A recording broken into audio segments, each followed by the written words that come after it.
Hi friends, நீங்க பார்த்துட்டு இருக்குது இன்ஃபோ மைண்ட் செட். தமிழ்ல சரியா தான் பார்த்திருக்கீங்க. ஷேர் மார்க்கெட்டை பத்தி கம்ப்ளீட் நாலேஜ். அப்படி நீங்க புதுசா இருந்தா உங்களுக்கு ஷேர் மார்க்கெட்டை பத்தி எதுவுமே தெரியாதனா கூட இன்னைக்கு பிகினர்ஸ் கூட ஷேர் மார்க்கெட்டை பத்தி இன்ட்ரெஸ்டிங்கான சம விஷயங்கள் சொல்ல போறேன். இதை தெரிஞ்சுக்கிட்டீங்கன்னா நீங்க பெரிய பெரிய இன்வெஸ்டர்ஸையும் பீட் பண்ணுவீங்க. நீங்க ஷேர் மார்க்கெட்ல சக்சஸ் ஆகிறதுக்கான சான்சஸ் பல மடங்கு அதிகமாயிடும். உங்க லாஸஸ் கம்மி பண்ணலாம். உங்க லைஃபோட பெஸ்ட் 10 மினிட்ஸா இருக்க போது வீடியோட ஒவ்வொரு நிமிஷமும் ஃபுல் நாலேஜ். ஞாபகம் இருக்கா? 13 வயசு சின்ன பையன். அந்த சமயம் எல்லா பசங்களும் காக்கா நரி பாட்டி வட சொட்ட கதை படிச்சிட்டு இருந்தப்போ அந்த சமயம் அந்த பையன் பேலன்ஸ் ஷீட் படிச்சிட்டு இருந்தா கம்பெனிஸோட. இவர் பேரு வாரன் பஃபெட். எல்லா காசும் ஷேர் மார்க்கெட்ல இன்வெஸ்ட் பண்ணி சம்பாதிச்சாரு. ஆனா எப்படி சம்பாதிச்சாரு? முதல்ல தெரிஞ்சுக்கங்க, இன்வெஸ்ட்மெண்ட் பல விதங்கள்ல இருக்கு. அப்படி நீங்க ஒரு எஃப்டில இன்வெஸ்ட் பண்ணா உங்களுக்கு 7% கிடைக்குது. டெப்ட் ஃபண்ட்ல 6% கிடைக்குது. இன்னைக்கு ரியல் எஸ்டேட்டும் கோல்டும் கூட கடந்த 5 வருஷத்துல 5% விட அதிகமா ரிட்டர்ன்ஸ் தரது இல்ல. சேவிங்ஸ் அக்கவுண்ட்ல 4% கிடைக்குது. கரண்ட் அக்கவுண்ட்ல இப்ப எதுவுமே கிடைக்கிறதே இல்ல.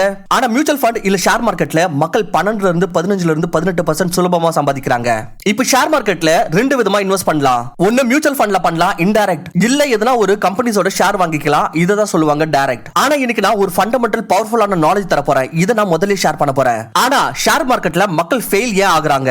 இங்க பாருங்க, முதல்ல இத புரிஞ்சுக்கோங்க. இந்தியாக்குள்ள 4% மக்கள் ஷேர் மார்க்கெட்ல இன்வெஸ்ட் பண்றாங்க. ஆனா அமெரிக்கால இதுவே கிட்டத்தட்ட 50% பேர் ஷேர் மார்க்கெட்ல இன்வெஸ்ட் பண்றாங்க. ஆனா காரணம் என்ன? மக்கள் இந்தியால ஏன் இன்வெஸ்ட் பண்ண மாட்டாங்க? ஒன்னு, மக்கள் அவங்க கிட்ட ரிஸ்க் appetite இல்ல. ரெண்டாவது, அவங்களுக்கு இத பத்தி நாலேஜ் இல்ல. அண்ட் மூணாவது, நிறைய ஸ்கேண்டல்ஸ் அண்ட் ஃப்ராட்ஸ் நடந்திருக்கு. மக்களுக்கு லாஸ் ஆயிருக்கு. ஸ்கேண்டல்ஸ் ஃப்ராட்ஸ்லாம் உங்களுக்கு தெரிஞ்சிருக்கும். ஹர்ஷத் மேதா ஃப்ராட் நடந்திருக்கு, கேத்தன் பாரிக் ஃப்ராட் நடந்திருக்கு. ஆனா இதே சமயத்துல இங்க நிறைய பேர் பவர்ஃபுல்லான பேர்ல நல்ல காசு சம்பாதிச்சிருக்காங்க. வாரன் பஃபெட் உங்களுக்கு இந்த பேர் நல்லாவே தெரிஞ்சிருக்கும். ஆனா இங்க இந்தியாவுக்கு இந்தியன் வாரன் பஃபெட் ராகேஷ் ஜுன்ஜன்வாலா, இவரை இந்தியாவோட வாரன் பஃபெட் சொல்லுவாங்க. இவர் இல்லாம ராம்தேவ் அகர்வால், விஜய் கேடியா, ராதாகிருஷ்ண தபானி இந்த மாதிரி நிறைய பேர் காசு சம்பாதிச்சிருக்காங்க. முதல்ல தெரிஞ்சுக்கலாம் இந்த ஷேர் மார்க்கெட் வேலை எப்படி செய்யுதுன்னு. ஒரு காய்கறி சந்தை மாதிரி செய்யுது. நீங்க காய்கறி கடைக்கு போறீங்கல காய் வாங்குறதுக்கு, சொல்றீங்க தக்காளி கொடு. நானு சொல்றாரு 20 ரூபா கிலோ. அதுக்கு நீங்க சொல்றீங்க இல்ல 15 ரூபா கிலோ. அவர் சொல்றாரு இல்ல 20 ரூபா கிலோ. ஆனா நீங்க சொல்றீங்க 15 ரூபாய்க்கு மேல தர மாட்டேன்னு. சரி, உனக்கும் இல்ல எனக்கும் இல்ல 18 ரூபா வச்சுக்கலாம். நெகோசியேஷன் ஏற்படுது. டிமாண்ட் அண்ட் சப்ளை நடக்குது. இதுக்குள்ள எந்த ஒரு விஷயத்துக்குனா ரொம்ப அதிகமான டிமாண்ட் இருந்தா அந்த காயோட ரேட் அதிகமாயிடும். ஏன்னா சப்ளை இருக்காது. ஆனா வேற எதனா ஒரு காய் இருக்கு, அதுக்கான டிமாண்ட் ரொம்பவே கம்மி, ஆனா சப்ளை நிறைய வந்துருச்சு, அதோட ரேட் கம்மியாயிடும். ஷேர் மார்க்கெட்டுக்குள்ளவும் இந்த மாதிரி தான் நடக்குது. ஷேர் மார்க்கெட்டோட காய்கறி சந்தை என்ன? NSE BSE, national stock exchange, Bombay stock exchange. இங்க தான் நம்ம ஷேர்ஸ் வாங்குறோம் விக்கிறோம். அப்படி நீங்க ட்ரேடிங்ல இன்வெஸ்ட்மென்ட் பண்ணிருந்தீங்கன்னா உங்களுக்கு தெரிஞ்சிருக்கும். ஆனா இங்க தப்பு என்ன நடக்குதுன்னா, மக்கள் இங்க ஷேர் வாங்குறப்போ டிப் கேக்குறாங்க. டிப் சார், டிப் கொடுங்க, எதுல போடலாம் பிரதர், இன்னைக்கு எது நல்லா போகுது. டிவில இருந்து டிப் வாங்க முயற்சி பண்ணுவோம், அட்வைசர்ஸ் கிட்ட இருந்து டிப் வாங்க முயற்சி பண்ணுவோம், நியூஸ் பேப்பர்ல எடுக்கிறோம், இன்டர்நெட்ல எடுக்கிறோம், ஃப்ரெண்ட்ஸ் கிட்ட இருந்து எடுக்கிறோம். அட சொல்லு, எதனா இன்சைட் நியூஸ் இருந்துச்சுன்னா சொல்லுன்னு. டிப் வேணுமா? டிப் உங்களுக்கு ரெஸ்டாரண்ட்ல கிடைக்கும். ஷேர் மார்க்கெட்ல டிப் நடக்காது. நீங்க நியூஸ் ட்ராக் பண்ணாதீங்க, ட்ரெண்ட ட்ராக் பண்ணுங்க. வாங்க ஒன் மோர் டைம், என்ன நியூஸ் ட்ராக் பண்ணாதீங்க, ட்ரெண்ட ட்ராக் பண்ணுங்க. கொஞ்சம் இன்டெலிஜென்ஸ் வேணும், கொஞ்சம் புரிஞ்சுக்கிட்டா போதும். இதுக்கப்புறம் ஒரு சமையான விஷயம் ஷேர் பண்றேன். வெறும் ஒரு ஃபண்டமெண்டல் இது தெரிஞ்சுக்கிட்டா ஷேர் மார்க்கெட் பத்தி சம நாலேஜ் கிடைக்கும் உங்களுக்கு. இன்னைக்கு பார்க்கலாம் PE பத்தி. PE னா என்ன? PE னா பிரைஸ் earning ratio. முதல்ல தெரிஞ்சுக்கோங்க நிஃப்டி னா என்ன? நிஃப்டி 50. இந்த நிஃப்டி 50 னா என்னன்னா, இந்தியாவோட 50 பெரிய கம்பெனிஸ் இருக்குல்ல, இது எல்லாத்தையும் ஒண்ணா சேர்த்து ஒரு ரெப்ரசன்டேட்டிவ் தான் நிஃப்டி 50. இந்த 50 கம்பெனிஸோட ரெப்ரசன்டேஷன் பண்ணுது மார்க்கெட்ல எப்படி போகுதுன்னு, மேலேயே கீழவான்னு. சோ இந்த நிஃப்டியை பார்த்து தெரிஞ்சுக்கலாம் எல்லா கம்பெனிஸும் நல்லா பெர்ஃபார்ம் பண்ணுதா இல்ல மோசமா பெர்ஃபார்ம் பண்ணுதான்னு. இங்க நிஃப்டியோட ஒரு பிரைஸ் earning ratio இருக்கு. அதாவது இங்க எவ்வளவு காசு போடுவேன், எனக்கு எவ்வளவு காசு கிடைக்கும். சாதாரண பாஷையில இத புரிஞ்சுக்கங்க. இப்போ பிரைஸ் earning ratio. வெறும் இன்னைக்கு நான் சொல்ற இந்த டிப்பை மட்டும் புரிஞ்சுக்கோங்க. ஷேர் மார்க்கெட்ல இன்வெஸ்ட் பண்றீங்களோ இல்லையோ, இன்னைக்கு PE பத்தி இந்த மாதிரியான ஒரு சீக்ரெட் சொல்ல போறேன். இது பெரிய பெரிய இன்வெஸ்டர்ஸ்க்கு தெரியும், ஆனா இத பத்தி யாருமே உங்களுக்கு சொல்ல மாட்டாங்க. சரி, இத கேளுங்க. பிரைஸ் earning ratio எதோடது? நிஃப்டி தான் இருக்கு. அதாவது 50 கம்பெனிஸ ஒண்ணா சேர்த்து. இல்ல அதே பிரைஸ் earning ratio ஒரு இண்டிவிஜுவல் கம்பெனிஸ் தான் இருக்கலாம். லைக் ரிலையன்ஸ் தான் இருக்கலாம், TCS தான் இருக்கலாம், இன்ஃபோசிஸ் தான் இருக்கலாம். பிரைஸ் earning ratio செக் பண்ணணும். இப்போ நீங்க இண்டிவிஜுவல் ஷேரை வந்து செக் பண்றதுக்கு முன்னாடி மொத்த முழு மார்க்கெட்டோட செக் பண்ணுங்க. அதாவது எவ்வளவு போடுவேன், எனக்கு எவ்வளவு கிடைக்கும். இந்த பிரைஸ் earning ratio பாத்தீங்கன்னா மூவ்மெண்ட் மார்க்கெட்டை பத்தி சொல்லுது. கடைசி 30, 40, 50 வருஷத்தை பத்தியும் சொல்லுது. இது ரொம்ப கீழே பாத்தீங்கன்னா 10 வரைக்கும் போயிருக்கு. ரொம்ப மேல வரைக்கும் பாத்தீங்கன்னா 30 வரைக்கும் போயிருக்கு. 30 இதோட ஹையஸ்டா போகுது, 10 இதோட லோவஸ்டா போகுது. அப்படி 10க்கு பக்கத்துல இருந்தா Nifty PE. Price earning ratio நிஃப்டியோட 10, 11, 12, 13 இருந்தா நிறைய காசு இன்வெஸ்ட் பண்ணுங்க. ஏன்னா இந்த சமயத்திலயும் கம்மியான காசுல நல்ல ரிட்டர்ன்ஸ் கிடைக்கும். பட் அத நிப்டி பிஇ 30க்கு பக்கத்துல இருந்தா 25, 26, 27, 28, 29, 30 அப்ப காசு ரொம்ப கம்மியா போடுங்க, இல்ல போடவே போடாதீங்க. நிப்டி கீழே இருந்தா இன்வெஸ்ட் பண்ணுங்க, நிப்டி மேல இருந்தா டைவர்ஸ் பண்ணுங்க. பட் ஆனா இங்க பிரச்சனை என்ன, மக்களுக்கு டிப் வேணும். அவங்க இந்த பேசிக்ஸ் எல்லாம் கத்துக்க விரும்புறதில்ல. ஆனா இந்த நிப்டி பிஇபி எல்லாம் சொல்றாங்களே அதெல்லாம் என்னத்துக்கு? சொல்லு மச்சி, ரிலையன்ஸ்ல போட்டுறலாமா, காசா போட்டுறலாமா? இதுதான் தப்பு செய்றாங்க. ஒரு வாட்டி என்னாச்சு, ஒரு இன்வெஸ்டர் சொல்றாரு, this market is worst, I am saying buy to the market, buy அப்படின்னு சொல்றாரு. ஆனா வேற ஒருத்தர் இதை கேட்டுட்டு சொல்றாரு, saying buy to the market, saying buy. இங்க டாடா கட்டுற பாய் பாத்தீங்கன்னா BUY பாய் ஆயிடுச்சு. சோ இதை என்ன சொல்லுவாங்க, சைனீஸ் விஸ்பர். ஆரம்பத்துல ஒருத்தர் வந்து இன்னொருத்தர் கிட்ட ஒன்னு சொல்லிருப்பாங்க, இது அவர்கிட்ட இவர்கிட்ட மாறி போய் கடைசில வேற ஒண்ணா மாறிடும். Nicholas Darvas, one of the great investor, 18 மாசத்துல பாத்தீங்கன்னா $25,000 இன்வெஸ்ட் பண்ணி $2 மில்லியன் வந்து சம்பாதிச்சிருக்காரு. இவர் பாத்தீங்கன்னா பேசிக்கா டான்சர், ஆனா ஷேர் மார்க்கெட்ல இன்ட்ரெஸ்ட் இருந்துச்சு. சோ என்ன பண்ணாரு, அவர் கிளப்புக்கு வர்ற பணக்காரங்க கிட்ட கேட்டு அதை எல்லா ஷேர்ஸ்ல இன்வெஸ்ட் பண்ணாரு. பட் ஆனா இன்வெஸ்ட் பண்ண எல்லா காசும் லாஸ் ஆச்சு. சோ அதுக்கப்புறம் என்ன பண்றாரு, பிசினஸ் நியூஸ் பேப்பர்ஸ் எல்லாத்தையும் சப்ஸ்கிரைப் பண்ணி அதுல இருந்து வர டிப்பை வச்சு திரும்பவும் இன்வெஸ்ட் பண்ணாரு. பட் ஆனா இந்த டைம் பாத்தீங்கன்னா அவருக்கு லாஸ் ஏற்பட்டுச்சு. பட் ஆனா இதுக்கப்புறம் அவர் செஞ்ச விஷயம் என்ன, ஃபண்டமெண்டல்ஸ் புரிஞ்சுக்கிட்டாரு, மார்க்கெட் என்னன்றத கத்துக்கினாரு. அதுக்கப்புறமா தான் இவருக்கு ஷேர் மார்க்கெட் லாபம் கொடுக்க ஆரம்பிச்சது. இங்க பாருங்க, ஷேர் மார்க்கெட்டோ வேற மார்க்கெட்டோ பிசினஸ் பத்தி பேசிக் நாலேஜ் வேணும். பட் ஆனா மக்களுக்கு என்ன தேவைனா ஈஸியான காசு வேணும். By the way guys, Nicholas Darvas பத்தியான கேஸ் ஸ்டடி வேணும்னா கூட மறக்காம கமெண்ட் செக்ஷன்ல சொல்லுங்க. ஒரு super detailed case study ready பண்றேன். அண்ட் அதுக்கு முன்னாடி நீங்க இன்னும் சேனலுக்கு சப்ஸ்கிரைப் பண்ணாம இருந்தீங்கன்னா, வீடியோக்கு லைக் பண்ணாம இருந்தீங்கன்னா சீக்கிரம் பண்ணிடுங்க. இது உங்களுக்கு ஃப்ரீ ஆஃப் காஸ்ட், பட் எனக்கு ரொம்ப பெரிய மோட்டிவேஷன். ஹர்ஷத் மேத்தாவோட ஸ்கேமோ இந்த மாதிரி தான் நடந்தது. அப்ப பாத்தீங்கன்னா ஏசிசி சிமெண்ட் வந்து மார்க்கெட்ல இருந்துச்சு. அதோட ஷேர் பிரைஸ் பாத்தீங்கன்னா 200 ரூபாய். இவர் என்ன பண்ணாரு, ஆர்டிபிஷியல் பையிங் பண்ணாரு. சோ இதனால இந்த ஷேரோட பிரைஸ் என்ன ஆச்சு, 200 வந்து 9,000 ரூபாய் ஆயிடுச்சு. ஆனா ஏசிசி சிமெண்ட் அதுக்குள்ள பாத்தீங்கன்னா தம்மே இல்ல. கம்பெனியோட ஃபண்டமெண்டல்ஸ் வீக்கா இருந்தது. அதோட ப்ராஃபிட்டபிலிட்டி வளரல, டாப் லைன் growth வளரல, பாட்டம் லைன் வளரல, அவங்களுக்கு மார்க்கெட்ல கம்பவுண்ட் ஆனுவல் growth வரல. சோ இங்க பாத்தீங்கன்னா இதோட ஃபண்டமெண்டல்ஸ் எல்லாமே வீக்கா இருக்குது. பட் ஆனா இவர் பாத்தீங்கன்னா ஏசிசி சிமெண்ட ராலி பண்ணி 200ல இருந்து 9,000 ரூபாய் எடுத்து போயிட்டாரு. சோ இத பார்த்த மக்கள் எல்லாரும் பாத்தீங்கன்னா இந்த ஷேர்ஸ் வாங்கிட்டே இருந்தாங்க. பட் ஆனா மேல வந்ததோ இது எல்லாத்தையும் வித்துட்டாரு. இதுதான் Harshad Mehta scam, artificially pump and dump. So என்னன்னா முதல்ல பம்ப் பண்ணுவாங்க, அதுக்கப்புறம் டம்ப் பண்ணுவாங்க. பிரைஸ மேல எடுத்துட்டு போய் வித்துட்டு வெளியே வந்துடணும். என்னன்னா 200 ரூபாய் பிரைஸ் இப்போ 9,000 ரூபாய் எடுத்துட்டு போயிட்டு 9,000 ரூபாய் எக்ஸிட் ஆயிட்டாரு. சோ இதனால பாத்தீங்கன்னா அவருக்கு ரொம்ப பெரிய லாபம். 1000 ரூபாயில இருந்து 9,000 ரூபாய் எடுத்துட்டு போனா கூட 9 மடங்கு காசு. சோ நைட்டோட நைட் பணம். சோ இதுதான் பாத்தீங்கன்னா டிப் வாங்குறதுக்கான பிரச்சனை. முதல்ல போய் மார்க்கெட்ல பிஇ செக் பண்ணுங்க. நிப்டி 50 ஓடது பாருங்க, 10, 11, 12, 13 இருந்துச்சுன்னா இது காசை இன்வெஸ்ட் பண்றதுக்கான டைம். பிரைஸ் earning ரேஷியோவை ஃபார்முலாவோட சிம்பிளா பார்க்கலாம். அப்படி மார்க்கெட்டோட பிஇ, அதாவது நிப்டியோட பிஇ வந்து 10 இருந்துச்சுன்னா அப்ப நீங்க 1 ரூபாய் சம்பாதிக்கிறதுக்கு 10 ரூபாய் இன்வெஸ்ட் பண்ணணும். அதே மார்க்கெட்டோட பிஇ 30 இருந்துச்சுன்னா அப்போ 1 ரூபாய் சம்பாதிக்கிறதுக்காக 30 ரூபாய் போட வேண்டியதா இருக்கும். இப்போ 1 ரூபாய் சம்பாதிக்கிறதுக்கு 10 ரூபாய் போடணுமா, இல்ல 1 ரூபாய் சம்பாதிக்கிறதுக்கு 30 ரூபாய் போடணுமா? நீங்களே சொல்லுங்க.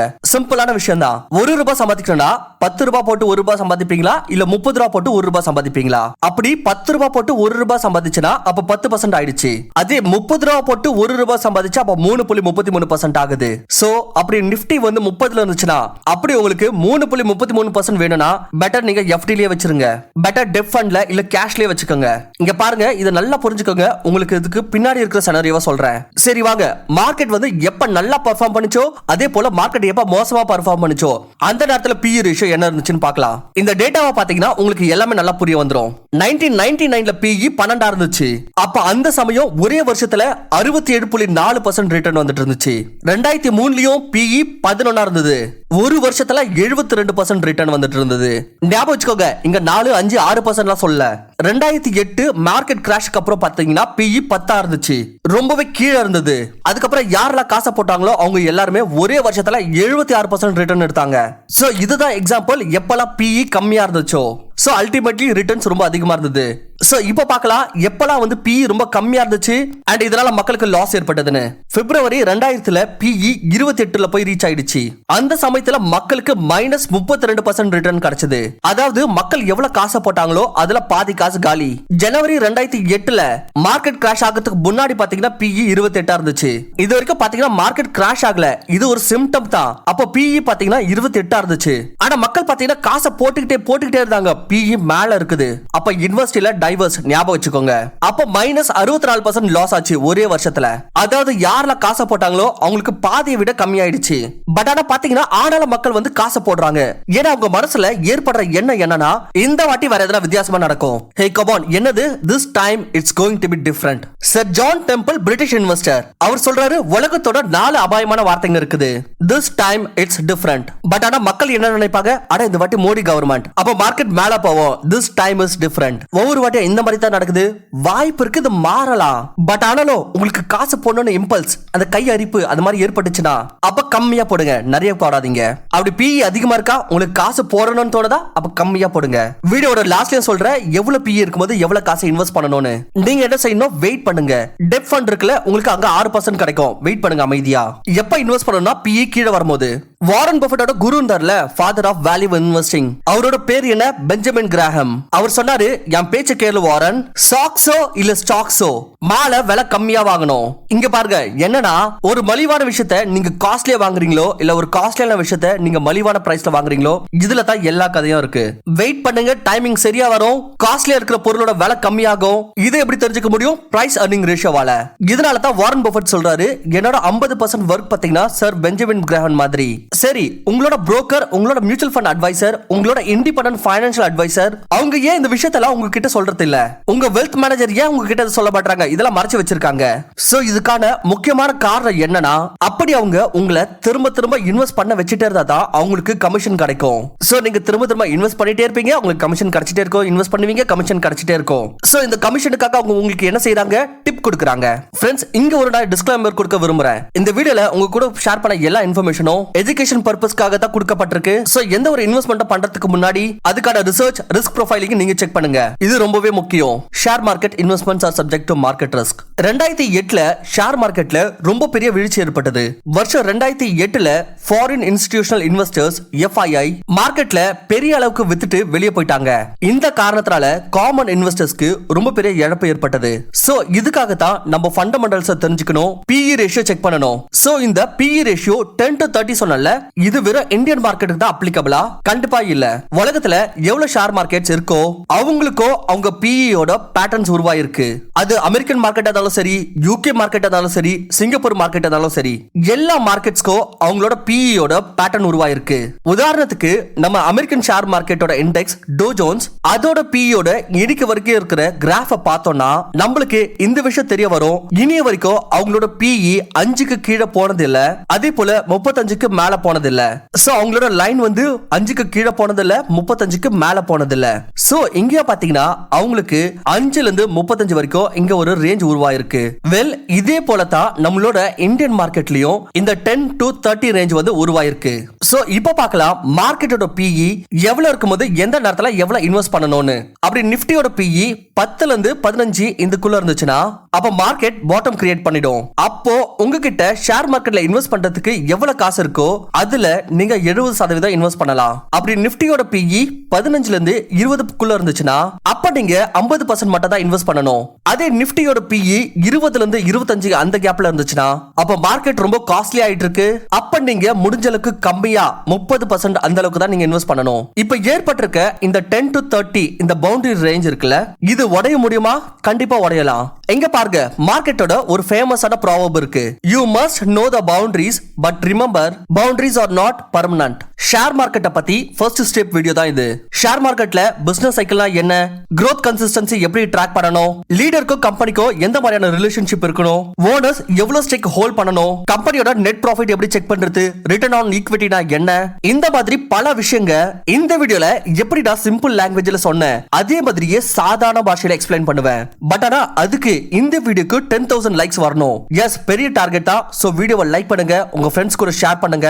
அண்ட் கூடவே நிக்கோலஸ் டார்வே பத்தி டீடைல்டு கேஸ் ஸ்டடி வீடியோனா மறக்காம கமெண்ட் செக்ஷன்ல சொல்லுங்க. அவரோட இன்வெஸ்ட்மென்ட் ஸ்ட்ராட்டஜி பத்தி ஒரு சம வீடியோ ரெடி பண்றோம். தேங்க்ஸ் ஃபார் வாட்சிங். உங்களை இன்னொரு நல்ல வீடியோல சந்திக்கிறேன்.